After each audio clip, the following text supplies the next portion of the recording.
बिस्मिल्लाहिर्रहमानिर्रहीम।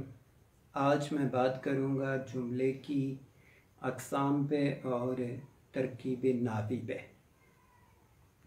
तो जो कवायद उर्दू हैं या उर्दू ग्रामर है, उसके बुनियादी तौर पे तीन हिस्से हैं, यानी तीन अलूम आते हैं कवायद उर्दू में।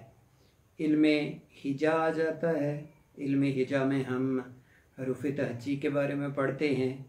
फिर इल्मे सर्फ़ आ जाता है। इल्मे सर्फ़ में हम पढ़ते हैं कि अल्फाज कैसे बनते हैं।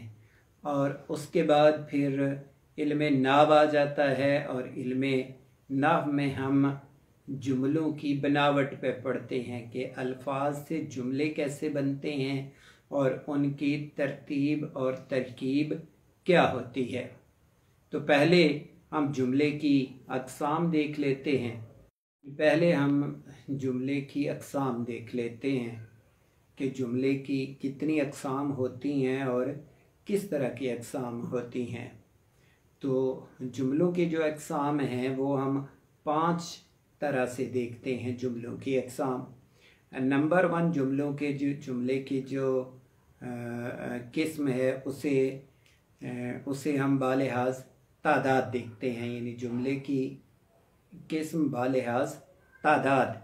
तो तादाद के लिहाज से जुमले 2 तरह के होते हैं, एक मुफ़रद जुमला होता है और एक मुरक्कब जुमला होता है। यानी मुफ़रद जुमले से मुराद ये है कि ऐसा जुमला जिसमें सिर्फ एक बात का जिक्र हो या एक काम पाया जाए, बात एक हो या काम एक हो। मसलन हम ये कहते हैं कि अकरम ने वज़ू किया। अब इस जुमले में एक बात है, एक काम है, अकरम ने वज़ू किया, तो इसको कहेंगे जुमला मुफ़रद। जो दूसरी किस्म है इसकी, वो जुमला मुरक्कब है। जुमला मुरक्कब से मुराद ये है कि जब किसी जुमले में 2 बातें पाई जाएं या 2 काम पाए जाएं। मसलन अकरम ने वज़ू किया और नमाज पढ़ी। अब इस जुमले में 2 काम हैं कि अकरम ने वज़ू किया है और काम भी किया है। अब जो जुमलों की जो दूसरी किस्म है उसे हम बालिहाज लफ्ज़ देखते हैं या बालिहाज सनद देखते हैं, यानी लफ्ज़ के लिहाज से या सनद के लिहाज से। तो जुमले की ये इक़साम भी 2 हैं। एक को हम जुमला इस्मिया कहते हैं और दूसरे को हम जुमला फ़ेलिया कहते हैं। वैसे तो ये जो लेक्चर है, आज वाला लेक्चर, ये बोर्ड पे लिखने वाला है कि बोर्ड पे अगर लिखा जाए तो बआसानी इसको समझाया जा सकता है, लेकिन इस वक्त मेरे पास बोर्ड की या उस कैमरे की सहूलत नहीं कि जिसमें हम बोर्ड पे लिखी हुई किसी तहरीर को जूम कर सकें। इसलिए मैं कोशिश करूँगा कि आसान अल्फाज में आपको जुमलों की अक़साम समझा सकूँ। तो ये जो जुमले की दूसरी किस्म है, इसे हम बालिहाज सनद लेते हैं या हम इससे बालिहाज लफ्ज़ लेते हैं। और ये 2 तरह की हैं, एक जुमला इस्मिया आ जाता है और एक जुमला फ़ेलिया आ जाता है। यहाँ अरबी में जो जुमला इस्मिया है और जुमला फ़ेलिया है वो थोड़ा सा मुख्तलिफ है। अरबी में ये है कि अगर किसी जुमले का जो पहला लफ्ज़ है वो इसम होगा तो जुमला इस्मिया होगा, और अगर उसका पहला लफ्ज़ फ़ेल होगा तो जुमला फ़ेलिया होगा। लेकिन उर्दू में ऐसे नहीं है। उर्दू में ऐसे है कि अगर किसी जुमले के सारे अरकान इसम हों, आखिरी लफ्ज़ को छोड़ के, जो कि फ़िल नाक़िस होता है, फ़िल नाक़िस को छोड़ के अगर उसके सारे अरकान इसम होंगे तो उसको जुमला इस्मिया कहेंगे, और अगर उसमें कोई फ़ेल लफ्ज़ आ जाता है तो उसको जुमला फ़ेलिया कहेंगे।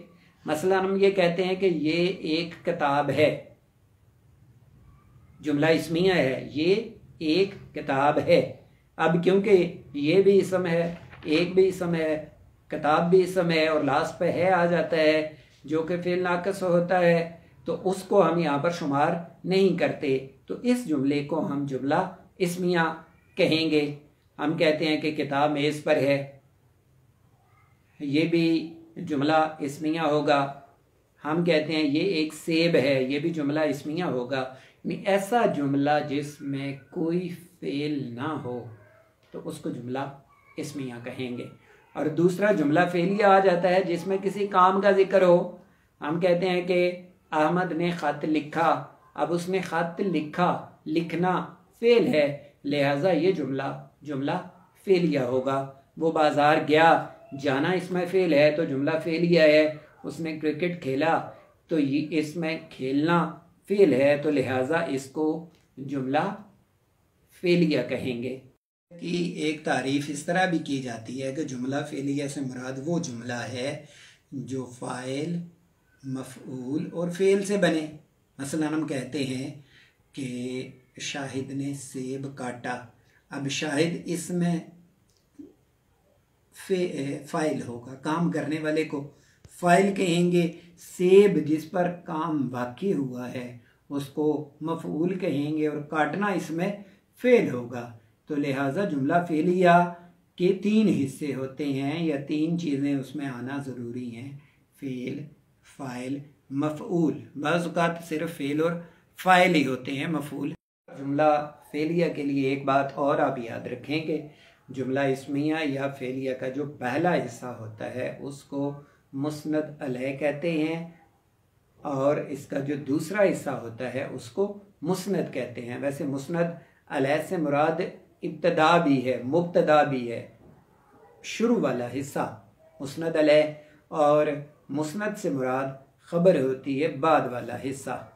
अब जो जुमले की जो तीसरी किस्म है वो बालिहाज मानी आ जाती है, यानी मानी या मफ़हूम के लिहाज से भी जुमले की 2 अक़साम हैं। एक जुमला खबरिया होता है कि जिस जुमले में कोई ख़बर पाई जाए, कोई मालूमात दी जाए। हम कहते हैं कि अली बाज़ार गया। अब अली के बारे में इस जुमले में ये इतला दी गई है कि वो बाज़ार गया, यानी अली के बारे में ख़बर दी गई है, तो लिहाजा इसको हम जुमला खबरिया कहते हैं कि ऐसा जुमला जिसमें कोई मालूमात हो, कोई इतला हो, कोई ख़बर हो, तो उस जुमले को कहेंगे जुमला खबरिया। दूसरा जुमला इंशाइया आ जाता है। इंशाइया से मुराद है इंग्लिश में जिसे हम एक्सक्लेमेटरी सेंटेंस कहते हैं, जिसमें कोई हुक्म पाया जाए, दुआ पाई जाए, कोई ताज्जुब पाया जाए, कोई इस्तफहाम पाया जाए, तो इस तरह के जुमलों को जुमला इस्तफहामिया कहते हैं। मसलन बाज़ार जाओ।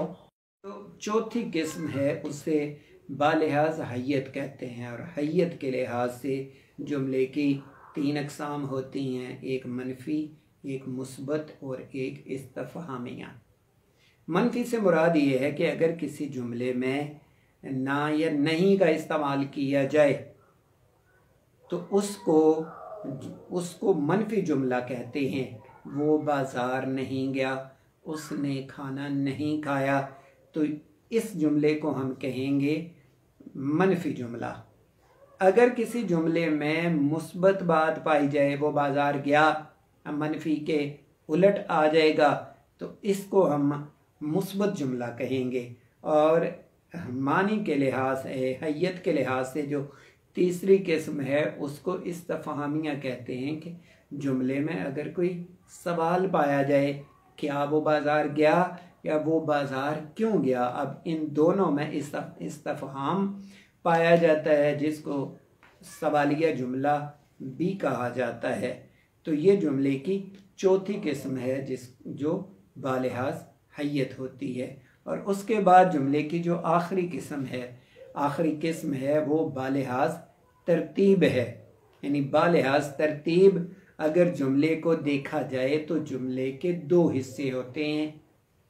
पहले वाले हिस्से को मुब्तदा कहते हैं, इब्तदा, जिसको मुस्नद अलैह भी कहते हैं, और इसका जो दूसरा हिस्सा है उसको खबर कहते हैं और उसको मुस्नद भी कहते हैं।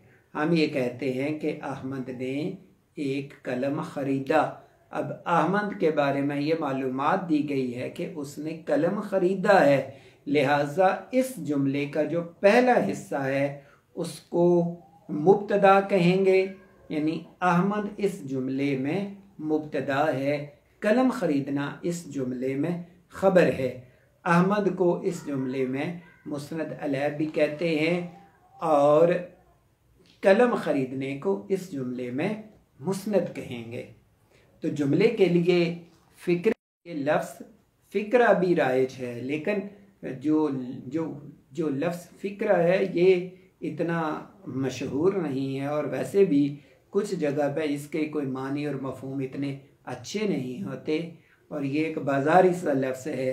तो लिहाजा अब जो फ़िक्रा लफ्ज़ है ये आहिस्ता आहिस्ता मतरूक होता जा रहा है, लोग इसको छोड़ते जा रहे हैं और लफ्ज़ जुमला ही इस्तेमाल। मैं बात करता हूँ तरकीब नावी पे।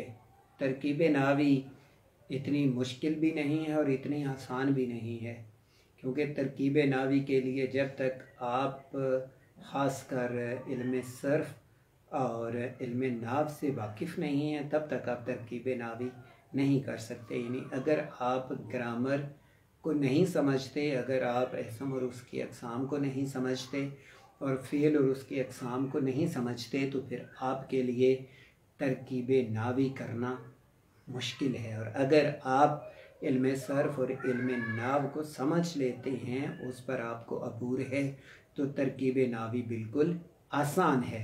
यानी तरकीब नावी से मुराद है कि हम एक जुमले को ग्रामर की रूह से देखते हैं कि उस जुमले के जितने अरकान हैं उस जुमले में जितने लफ्ज़ आ जाते हैं उन अल्फाज का ग्रामर में क्या मकाम है ये देखना होता है।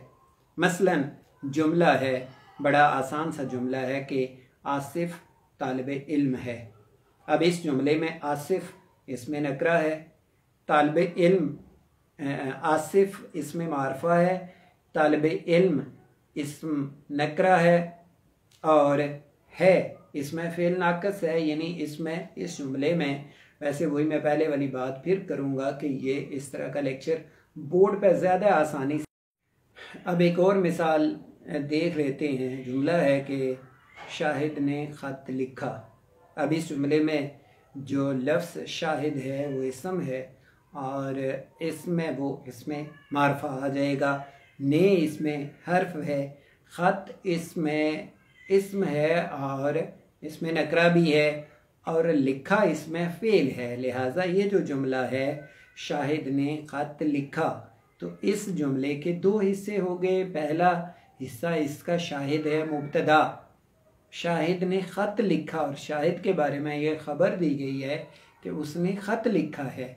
तो इस जुमले को हम जुमला फ़ेलिया ख़बरिया कहेंगे।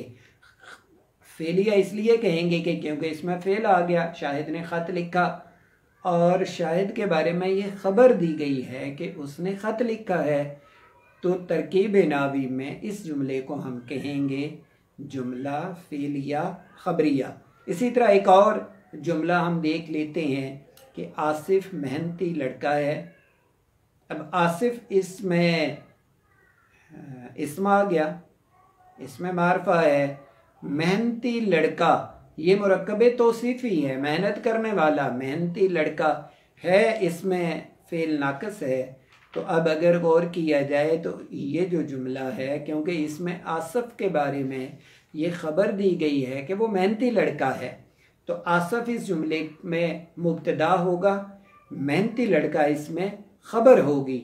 तो आखिर पे तरकीब नावी में आखिर पे हम कहेंगे कि ये जुमला इस्मिया ख़बरिया है, यानी इसमें फ़ेल नहीं है तो इस्मिया है, और ख़बरिया इसलिए है कि इसमें किसी के बारे में मालूमात दी गई है।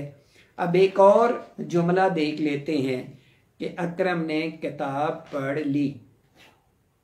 अकरम ने किताब पढ़ ली। अब अकरम इसमें इसम आ गया, किताब भी इसमें इसम आ गया। अब इसमें फ़ेल दो आ गए हैं, पढ़ना ये भी फ़ेल है, लेना ये भी फ़ेल है, यानी इस जुमले में दो फ़ेल आ गए हैं। तो जब किसी जुमले में दो फ़ेल आ जाते हैं तो पहले वाला जो फ़ेल होता है उसको असल फ़ेल कहते हैं, और जो बाद में आता है उसको अमदादी फ़ेल कहते हैं। तो अब ये जो जुमला है अकरम के बारे में, इस जुमले में ये ख़बर दी गई है कि अकरम ने किताब पढ़ ली। तो अकरम इसमें मुब्तदा भी है, वो जुमले का पहला हिस्सा है, और उसके बारे में ख़बर दी गई है कि उसने किताब पढ़ ली है, यानी अकरम के बारे में ये मालूमात दी गई है कि उसने किताब पढ़ ली है, तो लिहाजा इस जुमले को हम जुमला फ़ेलिया ख़बरिया कहेंगे। तो ये है तरकीब नावी। तरकीब नावी को एक दफ़ा फिर मैं दोहरा देता हूँ कि तरकीब नावी कोई इतनी मुश्किल चीज़ नहीं है, लेकिन शर्त इसके लिए ये है कि आपको जो ग्रामर है, ग्रामर में ख़ासकर इल्म सर्फ़ है और इल्म नाव है, इन दोनों पे अबूर हो। अगर आपको इन दोनों पे अबूर है तो आप आसानी तरकीब नावी कर सकते हैं। तरकीब नावी में सिर्फ हमने ये देखना होता है कि कोई भी जो लफ्ज़ है किसी जुमले में आने वाला हर लफ्ज़ वो ग्रामर की रूह से क्या है, वो इसम है, फ़ेल है, मारफा है, नकरा है, फ़ेल नाकस है, फ़ेल लाज़िम है, फ़ेल मुतद्दी है, वो मरकब तौसीफ़ी है, मरकब अज़ाफ़ी है। मसलन जुमला है ये शाहिद की किताब है, ये शाहिद की किताब है। अभी ये इसमें इशारा होगा शाहिद की किताब, शाहिद की किताब, ये मरकब अज़ाफ़ी है और है इसमें फ़ेल नाकस आ जाता है। अब आसान सी बात है कि हमने तमाम अल्फाज को देखा है कि वो ग्रामर की रूह से क्या है, कहाँ पे स्टार्ट करते हैं। तो इस तरह तरकीब नावी की जाती है। तो मुझे उम्मीद है कि मेरा ये लेक्चर आपकी समझ में ज़रूर आया होगा। तो इंशाअल्लाह अगले लेक्चर में फिर मुलाकात होगी। तब तक के लिए खुदा हाफिज़।